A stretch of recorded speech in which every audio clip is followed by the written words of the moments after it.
2022. If you haven't yet, please subscribe in all our channels: YouTube, Twitch, Twitter, and Apple Podcast. You can also listen to us on your smart speaker. If you're listening on Apple Podcasts, please leave a rating and a review. It will help us out tremendously. We're also on online digital radio.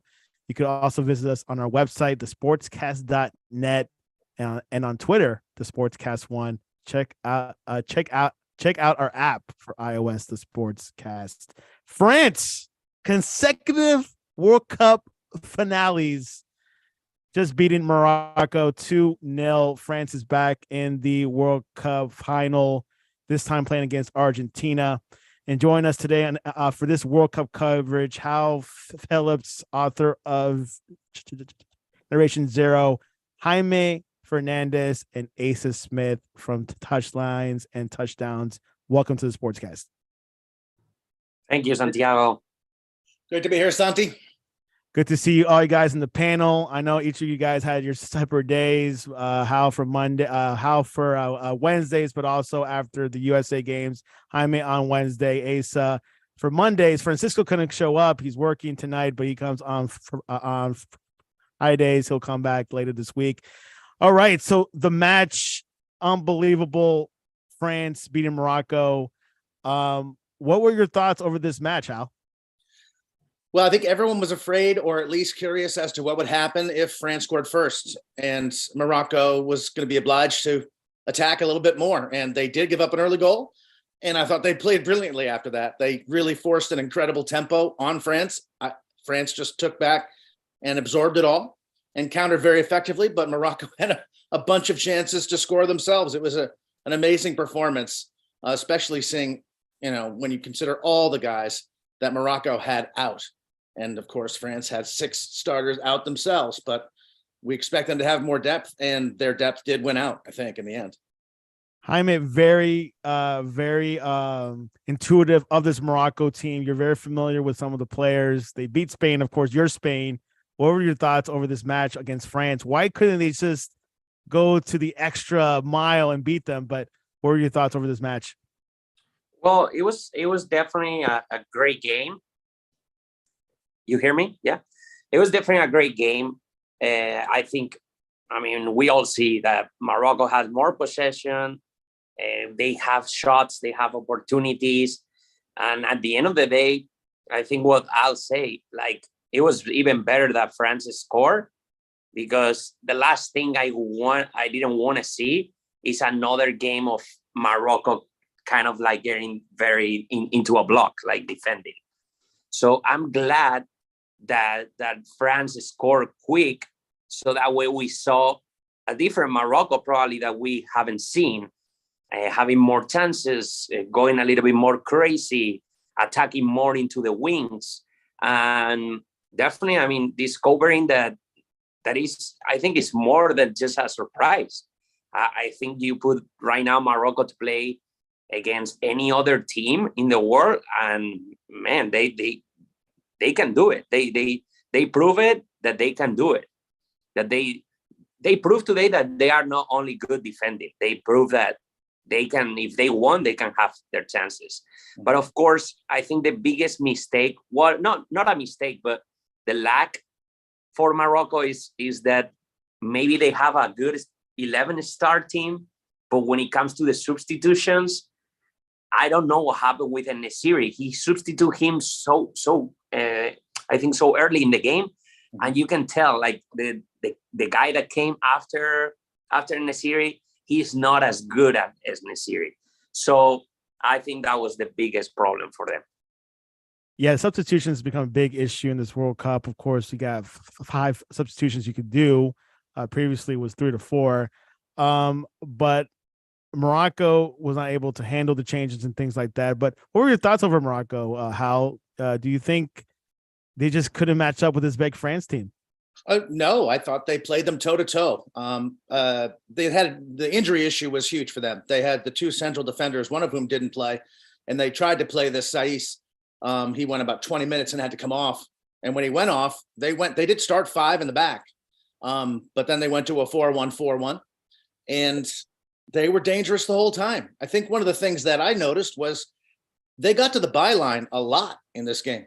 They really attacked from the wing, and they get to the byline. But when they had to play the ball across, there was maybe one or two guys in the box. They got forward. I wouldn't call it in waves, but they got forward consistently. But when they got to the byline, they couldn't pick out anybody because they were outnumbered 5-2 in the box. I actually went back and froze the TV screen a couple times because I was like, who did he even have to pick out? I couldn't see anybody. So in the end, they just couldn't get enough guys forward. But I thought they attacked as a team beautifully, and were daring because they had to. As Jaime said, they couldn't sit back and they never parked the bus in this tournament. That's a very pointed term. I don't think they ever did that. They always played with tempo. They always got forward. And they were opportunistic tonight as well, and had, I don't know, 4 or 5 great chances to score, as the French did. It was a toe-to-toe even matchup, I thought, all the way around. Yeah, we talked about this before about like the whole parking the bus concept. It's a little bit different. It's more like you don't score and win defense. You kind of play defense the whole match and maybe wait for a counter till later. What I noticed about this match, guys, was that France was letting Morocco be on the offense. They knew if France would have pushed up, they could have been screwed. Morocco would have scored or whatever. So France played it differently. They let them control the ball and get them out of their shell. Exactly. We got Asa. Asa, your thoughts over this match, Morocco versus France? So I think this match is actually a great example of game state and the effect that game state has on plans, right? Like the whole Mike Tyson quote, like everybody has a plan until they get punched in the mouth. And of the, call it 10 best attacking motions or movements by the French, that goal that they got in the 4th, 5th minute was not one of them. It was sort of like a weird scramble. It happens, not that they didn't get the ball in a dangerous spot. And when you get the ball in a dangerous spot, who knows? But it's not like it was like a beautifully worked, series of passes leading to an open shot. So I think that Morocco, I mean, I'm pretty sure this was the first goal they'd given up in open play in the entire tournament. They'd been suffocating people defensively. And then once France got that goal, I think Deschamps said, you know what, we can sit back and we can absorb some pressure, because getting out on the break and on the counter, we can really, really punish Morocco. So I thought that what was most interesting is that I think that Olivier Giroud had a chance to end this game twice in the first half, because I don't think Morocco were ever going to get a second goal against France. But this game could have gone much, much differently. But I think that ultimately Morocco played well. Like I don't think that France like bullied or bodied them. It's just they got that early goal and Morocco couldn't necessarily play the game that they wanted to play. Because you're not going to really go. I don't know how many sides there are in the world that can truly go toe to toe with France for 90 minutes and expect to be successful. One of them might be waiting for them in the final, but Morocco certainly as much quality as they do have, 1 through 11. I don't, and certainly 1 through 16. I don't think that they had the ability to go toe to toe. Yeah, and before this match, the only goal that Morocco gave up was an own goal. So Spain couldn't score against them, Belgium couldn't score against them, or even Portugal. But this time things were a little bit different. Let's go into the first goal. It was quite interesting. Mbappe came into the box, kick it towards the goal, I believe, and then Theo Hernandez scored. Jaime, what were your thoughts over that goal? How technique was it? I mean, it reminded me a little bit to the goal of Julian Alvarez yesterday, because the fact that at this type of games, I mean, people forget, but it's not only about playing football and be the best. It's also about luck. And I think sometimes you need luck to be a champion. And that was the luck of France today, because they were lucky in that moment. At the beginning of the game, it was a rebound. And then Theo Hernandez happened to be there, which he did an amazing game for me. But he happened to be there and he scored a very good goal, because it was not easy. You look at that position and everything. He looks like a ballerina. He's like dancing with the ball, and not only he beat Bono, there was a defender behind Bono that wasn't able to reach the ball. So I think it was a good goal, definitely.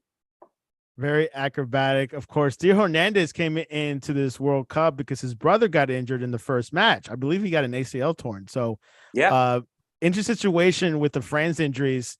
Benzema is out. Pogba is out. How deep is this France team? Well, here's how deep they are. As Asa pointed out, they can't play Rabiot today, who is himself a substitute for Pogba in the middle of the field. They bring on Fofana. He was outstanding, very steady. And they did the same thing with Muani.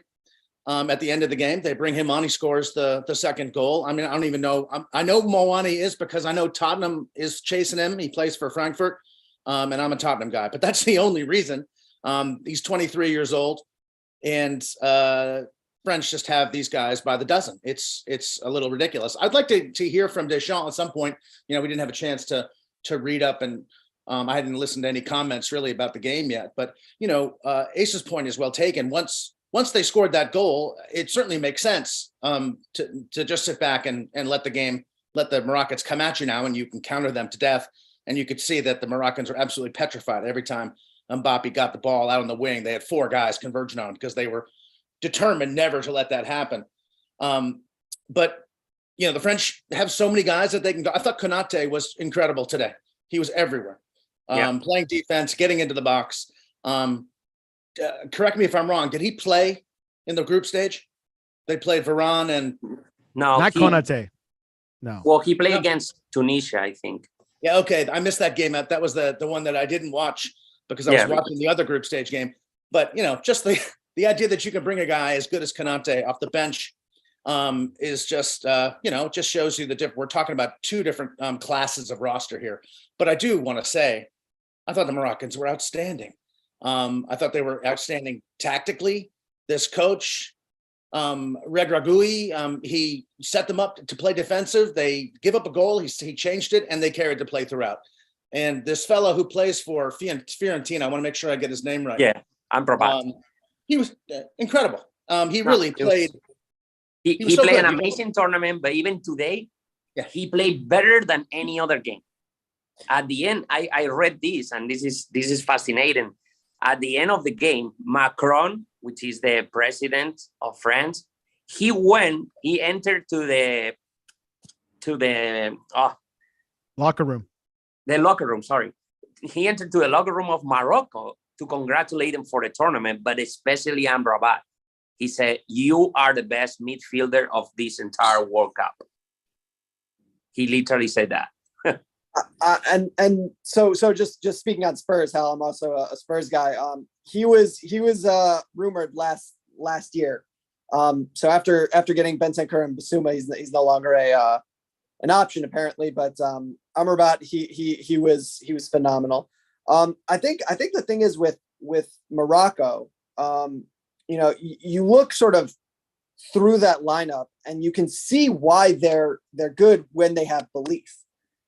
Because it's not like this is a bad roster. It's just when you go up against France, like if you can't really play from behind against a team like France because you have Konate and Varane and Hernandez, and when you have and Fofana just like off the bench, the backup to Kante, like you're talking about levels of this that are just completely unfathomable for a team not like France, right? There are 3 or 4 teams that can do this. And France is one of them. If any other team, not any other team, but most other teams in the World Cup, let alone throughout the world, you lose your top 2 defensive midfielders, you don't have one, right? Like if just use the obvious example, America's 3rd defensive midfielder, I think, is Jackson Ewell. So that's what we're talking about in terms of like drop-offs here. Forget Jackson Ewell. The moment Acosta comes on, the entire team changes. I mean, right. So you're right, but let's not put the U.S. in the category of actual pretenders to the throne. And before I forget, I think Mwani's price just went up. Oh, you're never going to get him now. No, no. I actually was checking the stats, and Konate played the first game against Australia, the second against Denmark, the third against Tunisia, but then he didn't play for the rest of the games, which is actually two more games, and he outstanding today. So it's crazy that it's what you're saying. Like it's crazy that France, doesn't matter who's playing, he's gonna do amazing games. So it's their U23s would be a top 5 team in the world. It's just ridiculous. Listen, how crazy is this, that if the Shams needs, he can get the phone and say, "Hey, Karim Benzema, just come for the final, just in case." It's not crazy that they can do that call and say, "Oh, you know what? Benzema is still part of the roster. He can come." Actually, Real Madrid says today that they let him do it if he wants. In my opinion, he should do it. Why? Because this is once in life. If you win a World Cup, even if you're in the bench, your name is gonna be in that list forever and ever. Which he's technically in the roster still. Yeah, that's what I say. But it's not the same being in the roster that being in the bench. Yeah. So let's put this scenario. Let's say France is winning. I don't think it's gonna happen, but let's say France win the final 3-1, and in the minute 87 or 90, he put Benzema just to have 1 minute. That makes Benzema being part of not only the roster, being part of the World Cup. He was part of it 4 years ago. He'll be okay. No, he was. He wasn't. Yeah, he wasn't selected. He was. And I don't know if Benzema gets like a lifetime achievement award given the alleged activities of Karim Benzema as it relates to the French national team. So like there are a lot of people who could get like a lifetime achievement award. I don't think he's the guy. Not saying if what he did happened, I don't know. I'm not gonna. We all let the legal system play out as it were, but I don't know that he gets the good, feel good story of the year for France in the 87th minute. No, again, allegedly. I mean, I think it's part of being in that team, because if he doesn't go at all, they are gonna consider him part of the roster. But if I was Benzema personally, I would not consider myself to win the World Cup. But if you are there in the bench, even if you don't play a single minute, but you are with your team when they are in the pitch, I feel that's different, right? Is he even in Qatar? I haven't been following it. Is he in town? Real Madrid let him travel to Doha. Yeah. He was in Qatar at the beginning. He was gonna play this entire World Cup. He was a little bit injured, so they decide like, no, you are not full recover. But the Shams, instead of calling another Benji there or any other striker, he decides, you know what, I'm gonna leave his spot because we might need him. And I don't think they need him, but it would be nice to have Benzema in the bench just in case. Play the first minute. Well, let's be honest. Maybe Argentina is winning the opposite. Maybe Argentina is winning 2-1, and there is like 10, 15 minutes. You would not put Benzema, the actual Ballon d'Or. Yeah, the actual winner. Which I mean, if you want to win, he's a super useful piece to have that you can just like have like, oh, like. Oh yeah, we have a world-class striker just if we need him. We probably won't need him, but if we need him, he's there. Whatever. It's fine. Well, there you have it. France into the final of the World Cup. Let's go into yesterday's game. Argentina versus Croatia, 3-0 goal by Messi in the penalty, which according to Modric changed the whole match. And then Julian Alvarez, 2 goals in the first half and the second half as well. Hal, what was your thoughts over this match yesterday? Well, we talked about it before. I think Argentina is one of the few teams in this tournament that has gotten better with every match. And this was, I thought, their best performance. And they won this game going away 3-0. But, I watched that match and I thought the penalty was dubious. And I thought the run by Alvarez, while thrilling, was lucky. Twice he bundled it away and it both came right back to his foot both times. And all of a sudden they're down 2-0 and it felt like it was over. I still expected Croatia to come back and score the next goal, but they did not. I think they ran out of gas themselves. I don't know. Talk about sentimental favorites. I think enough gestures. Messi's taking up enough gestures of goodwill for everyone. And this is the final that I wanted, so I'm pleased with the result. But I watched with a bunch of Croatians yesterday, and they were not happy. Asa, your tactical mind. What were your thoughts over this match? So I think this is just another example of like games shift on moments, and as much as I I'm nominally rooting for Argentina the rest of the way and have been sort of since America lost, because I like Messi and I want him to win something, especially after a career of not winning things on the international stage. So I think watching this game is a really good example of soccer being ultimately a really, really weird sport, because the fact is that like Luka Modric et al. Did a really good job in this game. And you have these moments of like, okay, Alvarez is really fast and really direct and things happen. And okay, fine, great, things happen. And Messi gets a penalty that, do they call that a penalty for anybody not named Leo Messi? I don't know. Who's to say? Like that, it's a question, but like stars get calls, it happens, whatever. But then suddenly you're in the 40th minute chasing a game with a 37-year-old as your best player. And it's difficult. It's a difficult situation. So, I thought, just for my purposes, the guy who I was watching it, as much as anybody else, is Cuti Romero, who I thought played really well. And I really like watching him, because the better he plays, the better I feel about these things. I think Argentina is a team that is, I don't know how often this gets used outside of the like college basketball context, but like there's an element of team of destiny to this. Like especially coming off that first game, right? Like that first game, there was this like element of weirdness with them, like losing to Saudi, like what's going on here? And then since then, I think as Hal mentioned, like just better and better every game. And are they as talented as France? No. Are they as interesting as France? No, but they have the best player in the league in the world. And that counts for a whole bunch. So in terms of this, I didn't think that the tactics necessarily were all that interesting beyond Leo Messi is really, really good at soccer. And once you sort of include Leo Messi is really, really good at soccer, everything else sort of plays along with it. But I do think Alvarez is a perfect complement.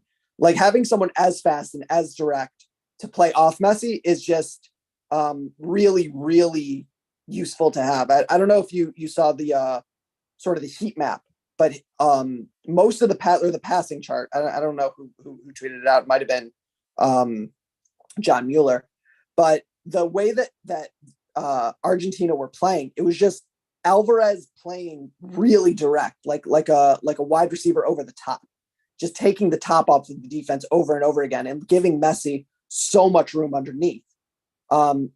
It was really like an interesting tactical setup, because it's utilizing someone who at this point in his career, is Julian Alvarez the most technically sound player? No, but he's fast and you have to pay attention to him.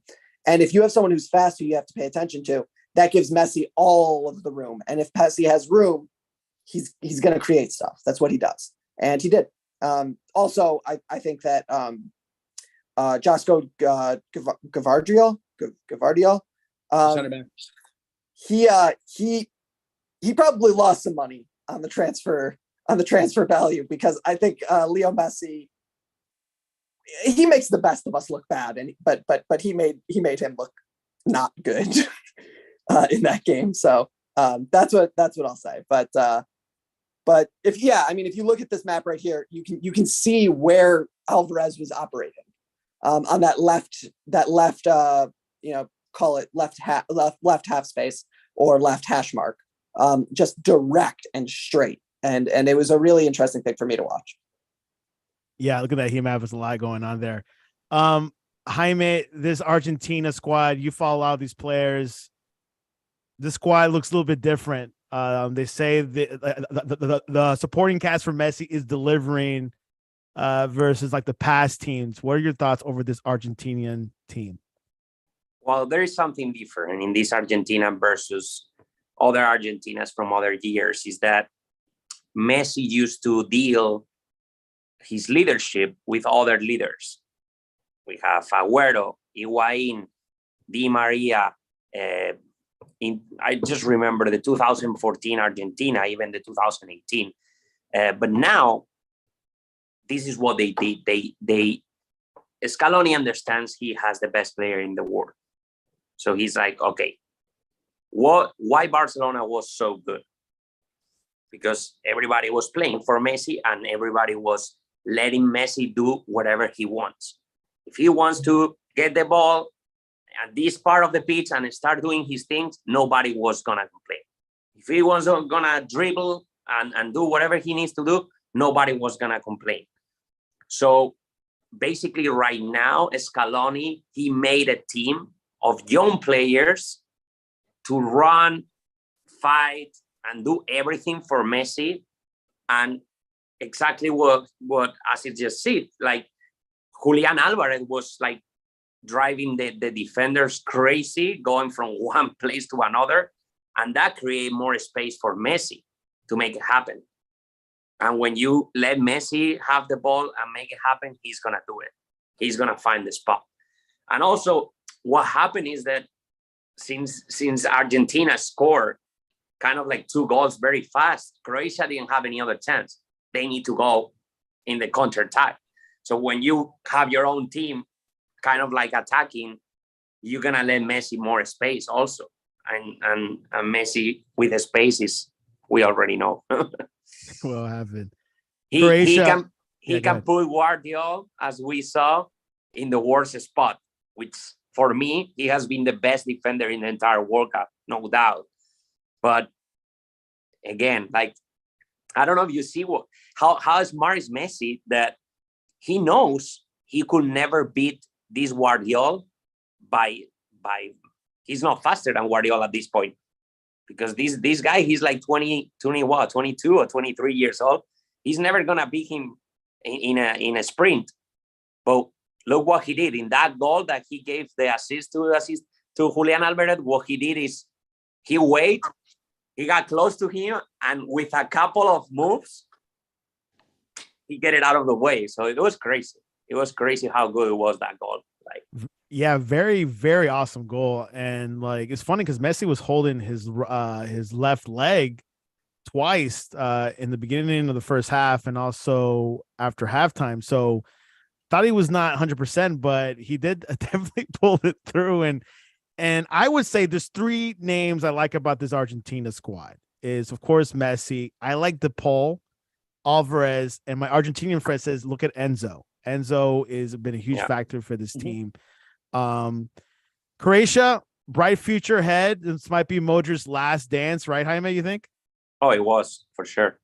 Yeah, I mean, they pulled him off a little bit early to get that ovation. It was a nice moment. It was a nice moment, but yeah, this has got to be it. He doesn't want to stick around for the next Euros, let alone the next World Cup. Yeah, we'll see just how bright the future is without Modric pulling the strings. It's been a long time. Yeah. I'll go back further though. I'll go back further than 2014. The Argentina team is so much like the 1990 team that Maradona dragged to the final. And that team also started that World Cup with a terrible, embarrassing loss to Cameroon, I believe. And they sort of pulled themselves together and ended up, getting to the final on penalties and, against Italy in the semifinal. But the difference between that team and this team, and we've touched on it, is this is a much younger team. That was an old team. That was a leftover team largely, except for Caniggia, who was the Alvarez type, straight ahead striker for that team. This team is younger, and they're still showing us what they can do. If I have a worry, it's Otamendi in the middle of that defense at 34 years old. Not a fan. This has not been a kind World Cup to aged center backs. And that's a spot that if I were France, I would be concentrating on. Leads to a perfect segue. The final is France versus Argentina this Sunday. Want to hear your thoughts over this match. Maybe a prediction if you want to say it, but I want to hear your tactical preview. We'll start with Ace on this one. Yeah, so I think that if I am France, so just from a tactics perspective, right? If I'm France, I trust my guys, and I'm going to find some. So and this might be like naive almost, or like whatever, or gimmicky, but I'm man marking Messi. I'm taking either Fofana or Rabiot or whoever you want, Amen. who's in that defensive mid role, and just follow him, just whatever, because Alvarez is not, and Di Maria and DePaul, like the rest of them aren't really going to bother you in a way that I think France needs to change its shape or really adjust to. So I think that the idea has to be get Messi off of his game and let everybody else beat you. And if the rest of them beat you, you tip your cap and you say, well, they were better today. But I think that you cannot let Messi beat you.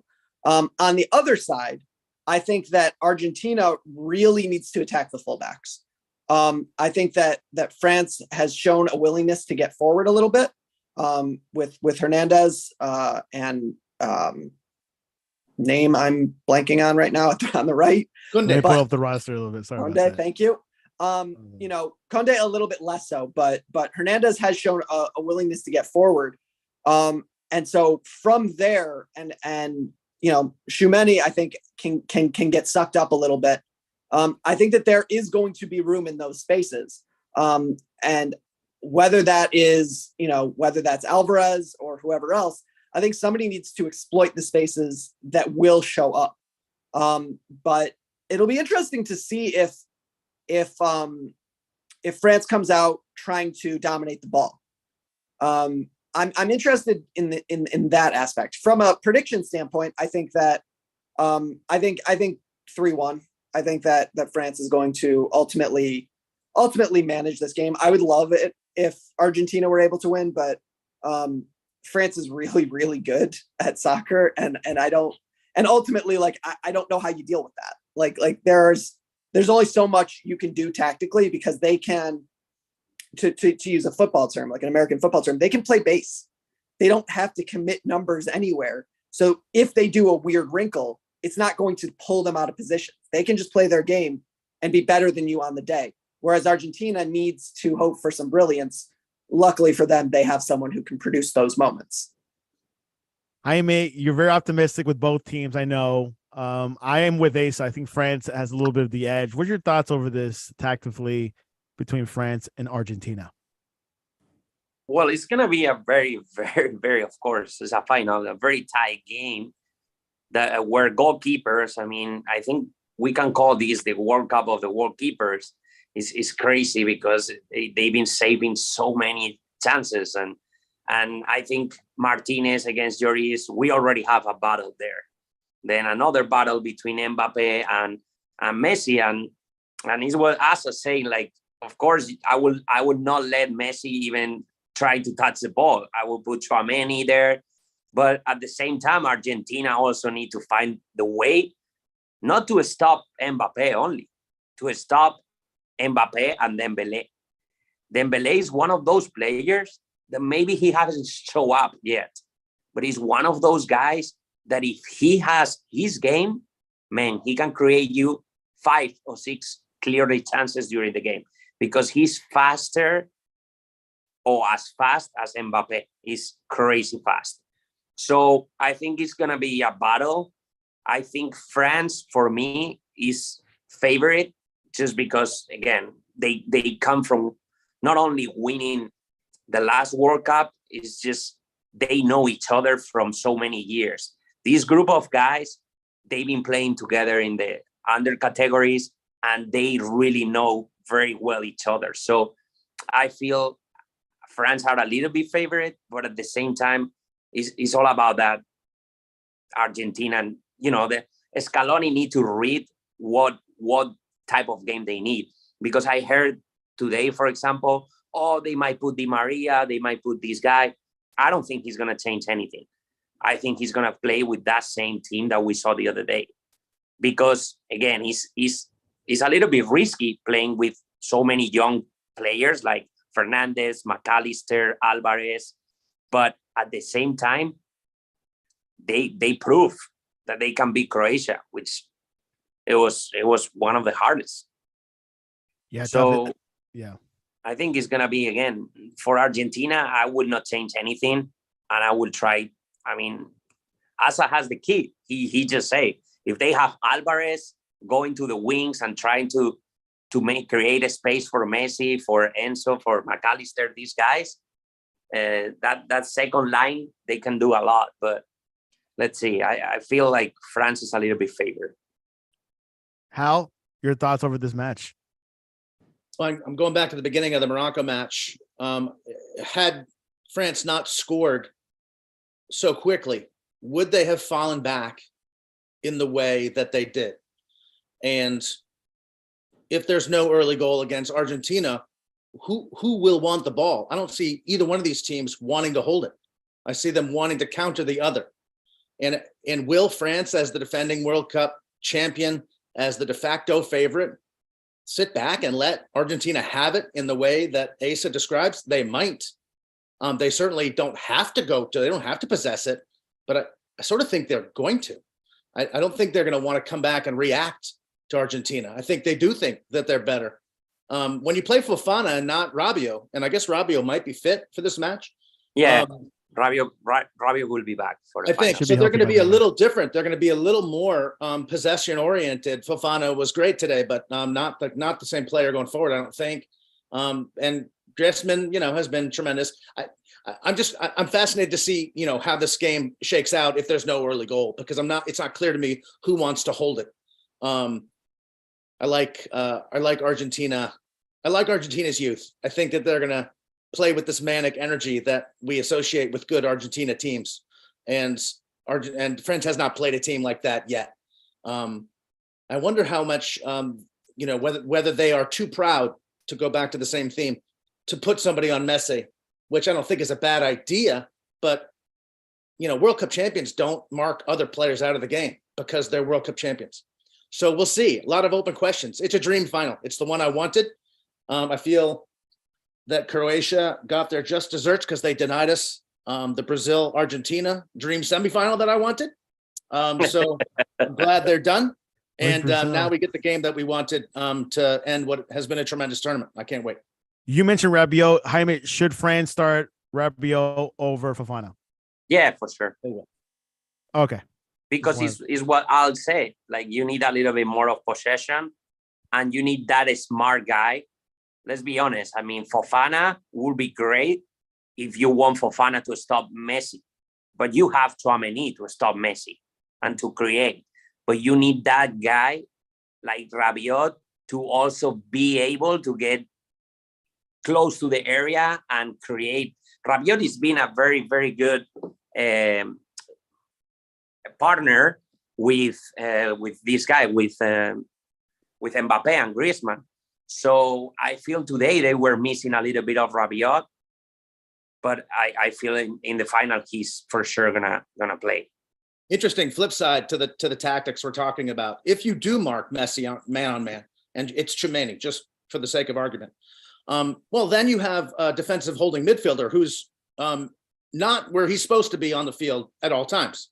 So do you leave Fofana to hold the fort on top of the defensive alignment that you have because you're marking Messi man to man? I don't, this is where you get into the weeds and it's fun. Well, and Deschamps is the only one who knows, and he may not even know what he wants to do at this early stage. But if you do mark Messi man to man, that pulls your defensive midfielder all out of shape, and you may want someone who's going to stay at home more. But geez, how old is Fofana? 23? Yeah, that's a big ask. Asa, what I'd like to have you follow up on that one, up your alley. So I think that the game here, if you man mark Messi, I think that you use Fofana, because I think that Fofana, you just tell him, look, stay at home, right? Stay at home, play as essentially the way you look at it is you say, like, Fofana, your job here is to play as a single six, right? Consider yourself a single six. And your job is to put out fires when they counter, because they're going to counter. I don't think that job is outside of his expertise. Step up, put out fires. that's sort of your job. The question you then have is when you have the ball, when you have the lion's share of the ball, which you will have in this sort of scenario, who's the metronome? Who's making those passes? Who's getting the ball where it needs to be from defense to your very, very, very impressive attackers? If you're not going to play Rabiot, and if you do play Rabiot, he's not the guy to do that. I don't want him playing as what we would consider a single six or a single holding midfielder. Mm-hmm. Offensively, you want that, but defensively, you start getting into a lot of. I don't know that he wants to play sideline. So it's an interesting question. Mm-hmm. I think that really what I would do, like if you're asking me what I would do on this, is I would tell Koundé that you're not getting forward. We don't need you to get forward. We don't want you to get forward. Stay home. Make sure that anything that either Fofana or Rabiot can't get, you get. Play him sort of inverted in attack. And that's sort of how you would deal with it, because the real risk here is the counter, right? If one of your two holding midfielders is way out of position, how are you dealing with it? And I think the way you deal with it is an inverted right back, who's playing sort of as a holding midfielder in possession. Again, I don't know that you can effectively transition from defense to offense in that scenario.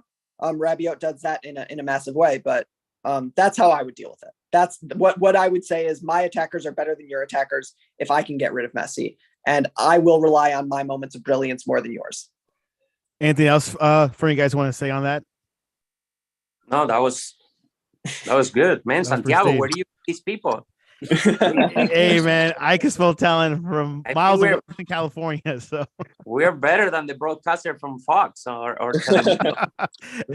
Anyways, let's do our final prediction, score wise, and then after that, we'll predict who's going to win the Golden Boot, because Messi and Mbappe are tied at 5. So, and also Drew has a chance too. He has 4. So no, and Alvarez has 4 too. Alvarez 4 too. So this is a shit scenario. I never seen it. We'll see what happens. Anyways, prediction. We'll start with who will win the World Cup and the Golden Boot.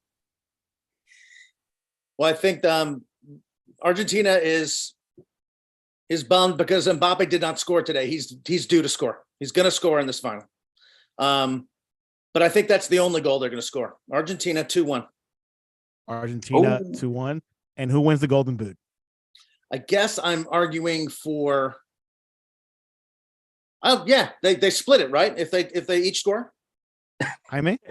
Do they right now they're tied, right? Or does it go by? Sorry, Jaime, go ahead. If they tie, I think there is kind of like, I saw this before, when they tie, they count. I don't know why they count. If you didn't score, like maybe in penalties or something like that, they give you more value. I think so. Yeah, non-penalty goals. Whatever. This is why I don't care about the Golden Boot. I don't care about the Golden Boot. I think Argentina pulls it out, and I think that France is too proud to mark Messi out of the game, and he makes them pay. But I also think they're young studs. At least one of them will score themselves, and that's going to be the difference. And Lloris is going to be a problem. I think if they tie, maybe they will give the golden ball to Messi and the golden foot to Mbappe. On sentiment alone, for sentiment. Okay, so there is a tiebreaker rule. It says if 2 players finish on the same number of goals, the award goes to the player with the fewer goals scored from penalties. One of you guys said it. Then the ones with more. Ding. Good job. That would be Mbappe, right? Yes. Yeah, so far, Messi has 3 assists, and Mbappe has 2 assists. Drew has 0, and Alvarez has 0 assists. Okay. Jaime, your prediction and the Golden Boot prediction as well. Well, let's just start with the prediction. I think it's gonna be a 2-1 for France. I want Argentina to win. Don't get me wrong. I think it will be fair for football to see Messi with a World Cup, even that I'm a big Real Madrid fan. It will be fair also because Argentina lost already a final, and that's tough.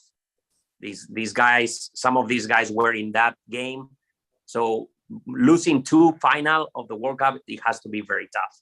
So I don't want that to happen. But at the same time, I got to be honest. I think France, they are better. One by one, they are better players. And I feel in a final of a World Cup, you notice the type of details. So I will say, yeah, the Golden Boot is going to be for Messi. I don't know why I see him scoring in that game at least more than Mbappe. And I don't know. Let's see. Maybe we get a surprise and we get Giroud or Julian Alvarez with 2 goals in the final. It could be very possible. Asa, you did pick France to win 3-1. You could have changed your mind after 2 minutes. Your thoughts and who will win the Golden Boot? Yeah, I've decided that 3-1 is a little aggressive. I was sort of like as I said it. Come on, Asa. Okay, all right, you know what? Stick to your guns. Yeah, I'll stick to my gut. 3-1 France, but the last goal is going to come on like a last minute nothing. Like it's not going to be like a 3-1 domination. It's going to be 2-1 until the 10th minute of stoppage time, and everybody's forward and somebody kicks and gets out, whatever. Getting very granular with this prediction. I'm loving it. Yeah, I mean that's what I'm here for. People call me Cassandra in my professional life. That's not a me being a woman thing, dear listener. That's a Greek seer thing. Greek myth right there. That's Greek mythology. Well done. Yeah, thank you. Oracle at Delphi. Anyways, I think that the Golden Boot is going to be Giroud. I think that he's going to get 2, and I think that somebody who, one of the midfielders is going to get 1. And then I think Julian Alvarez will get the goal for Argentina. There you have it. So it is a 3-1. 3-1. Yeah, no. I decided 3-1 in there. Yeah. Yeah. I decided to stick with it. Why not? It's not like anybody's going to like quote tweet me and be like, "Hey, man, you were wrong about that." It's like, yes. Hey, one last thought, Santi. Yeah, go ahead. Well, the last country to win 2 in a row, Brazil, 58 and 62. I think France is great, but they're not that great. Fair. That's a good point. I wish I was alive in that time, because one of my dreams was to see that Pele guy like playing like the Angels, or Maradona. I hadn't had the chance to.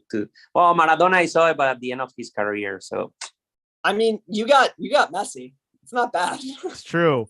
Now, if Messi does win the World Cup, who is better, Messi or Maradona?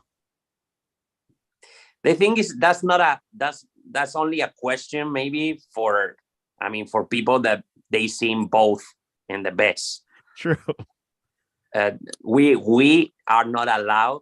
I mean, I'm saying Jaime with my age, and Santiago, I know your age, so we are not allowed. I was not around 86. We are not allowed to judge somebody like Maradona. But I thought you were going to say that only an Argentinian could judge that.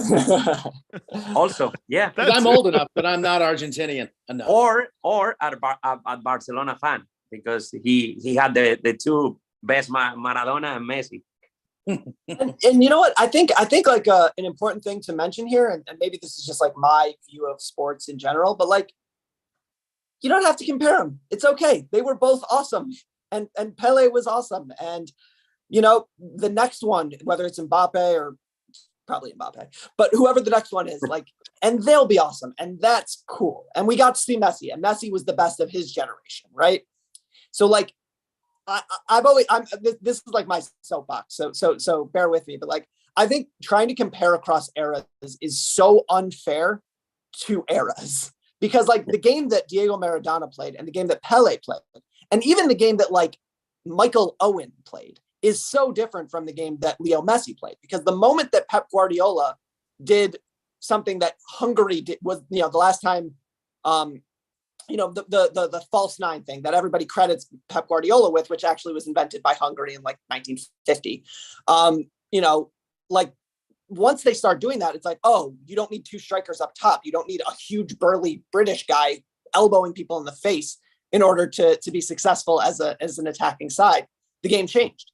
And so who knows what Diego Maradona would have looked like in the game that as it looks today. Who knows what Pele would have looked like without 10s, right? Like the 10 position has been eradicated. That's what people always say. Would this have looked the same? I don't know. What I do know is that Leo Messi is a wizard, and it has been an absolute blast watching him. I hope he gets his World Cup, because that's it, right? There's no going to Inter Miami after winning the World Cup and being like, I'm gonna go play a U.S. Open Cup against the Birmingham Legion at Legion Field in Birmingham, Alabama. Like, no, you don't have to do that. Is boom or bust. For sure, we know this is Messi's last World Cup. He said it today. So the finale is this weekend, Sunday at 10 a.m. Argentina versus France. Before we go, let's. 1 second. Yeah. I don't agree. I don't think that's Messi's last World Cup, unless he loses.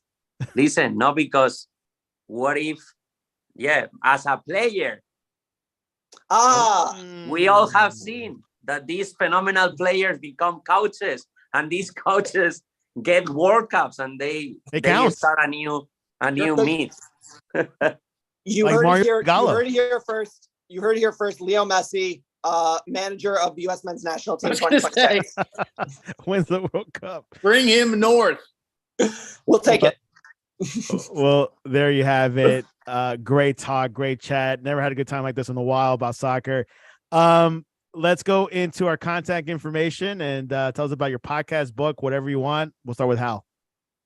I'm definitely shilling my book these days. Generation Zero, Story of American Soccer, the modern evolution of our game here, 100 years in the wilderness. Books about the generation of players and fans that changed that, starting in 1990. So yeah, pick it up on Amazon. Generation Zero, Founding Fathers, Hidden Histories, and the Making of Soccer in America. And also, I want to piggyback. If we're having debates about the coach and everyone's like Twitter fighting, we've gone a long way, right, Hal? Yeah, except when people just saying, so an insert coach name here out. That is an ironic phrase used for clubs, people. Jaime Fernandez. I was actually on Amazon buying this book. Good man. You're a man of taste and breeding, Jaime. I knew it. I'm gonna explore this. I love books, so I'm gonna explore different in this book. So I have my own podcast, soccer podcast. Even that I consider myself bilingual, this podcast is in Spanish. I'm sorry for the non-speakers, the Spanish speakers, but yeah, Dame Bola podcast. That's the name of the podcast, and you can always text me, even if it's in English. I will be happy to discuss, talk about football. And please help me to finish this. I'm all done. I finished it this week. But Asa Smith, the tactical man, what's the best way to reach you? And also your famous podcast. So I'm on Twitter at TLSTDS. I have ironically put hashtag Berhalter out recently. But I have also ironically used that phrase in all sorts of fashions because it is in fact ironic. Also, Greg Berhalter's not. Anyways, you can find my podcast, the Touchlines and Touchdowns podcast. Half the time we're talking soccer, half the time we're talking football, because I started the podcast when I realized that the game of football, whether it was American or association, was actually the same. And everything is either, and for those of you who are football fans, you'll understand this reference as well. Everything is single high or double high. Everything is two high or one high. It's just how you've decided to name things, which is why my point is that there's either one striker or two strikers, or there's one safety or two safeties. Same thing, I promise. Anyways, we the last episode we have, it's dropping tonight. There's some lovely discussion about Gio Reyna and Greg Berhalter, and also a significant amount of discussion about what we talk about, which is to say sophomoric discussions of whether or not players are allowed to taunt. We have a 20-minute digression about whether or not taunting is good. Spoiler alert, it is. If you don't want people to taunt on you, don't let them score. Touchlines and Touchdowns podcast for all of your sophomoric desires. Well, according to Bruce at Dortmund, Hal, Gio is a good kid. So look, if we just take Gio at his word, this is a cut and dry situation, but I'm not prepared to do that. It's interesting stuff for U.S. soccer. Looking for what's going to happen next couple of months. Gold Cup and of course Copa America 2024. What was that? Oh yeah. Okay, so you can reach us at thesportscast.net or the Sportscast1 on Twitter and Instagram. We got more shows tonight, college football, and then Friday we have Francisco Flores, who cannot make it tonight. Will come in and we'll review again the finale between Argentina and France. But this World Cup has been great. Surprises. I've enjoyed it so far. Winter World Cup, whatever you want to call it. And definitely met my expectations, and hopefully it met yours. Guys, I appreciate you guys coming on to the Sportscast. Cheers, sounds good fun. And this was your update World Cup coverage.